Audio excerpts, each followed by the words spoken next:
Let's understand the basics of program structure in programming. Program structure is the organized way instructions are arranged inside a program to solve problems correctly and efficiently. A simple program usually follows three important steps: input, process, and output. Input means collecting data from the user. Process means the computer works with the data, performs calculations, or makes decisions. Output means displaying the final result to the user. Next, we have the three main programming constructs. These are sequence, selection, and iteration. Sequence means instructions are executed one after another in the correct order. Selection means the program makes decisions based on conditions, like yes or no choices. These three constructs are the foundation of all computer programs and help programmers create organized and efficient solutions. Now let's learn about sequence in programming. Sequence means instructions are carried out one after another in the correct order. The computer follows each step by step, starting from the first instruction, then the second, and finally the third instruction. This is very important because programs must follow a logical order to work correctly. For example, you cannot display results before processing the data. Now let's look at an example of sequence. A common sequence is input, process, and output. First, the program takes input from the user, such as typing numbers or information. The next step, the process stage, performs calculations or tasks using that data. Finally, the output stage displays the results to the user. This step-by-step flow is called sequence, and it is one of the most basic programming structures. Now let's understand why sequence is important in programming. Sequence ensures that instructions are performed in the correct order to produce accurate results.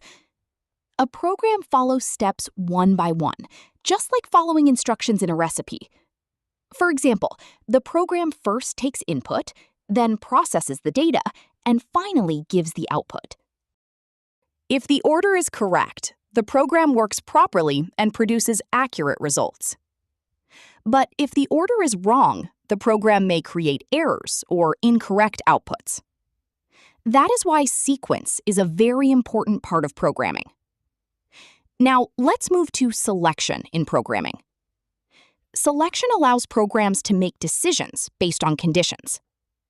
The program checks whether a condition is true or false. If the condition is true, the program performs one action.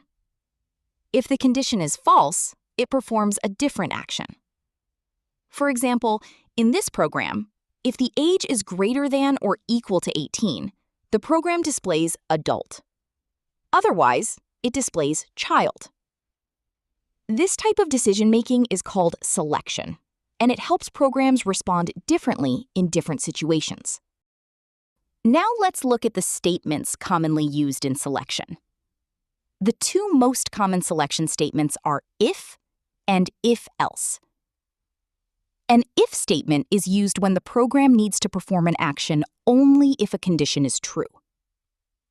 For example, if a condition is true, the program executes a block of code. If the condition is false, nothing happens. An if-else statement is slightly different.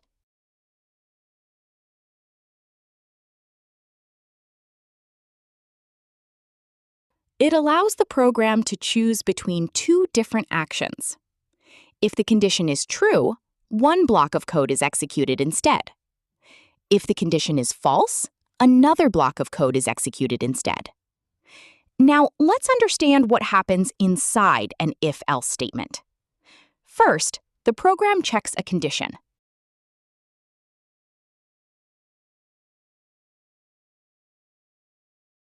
If the condition is true, the program follows the true path and executes one set of statements.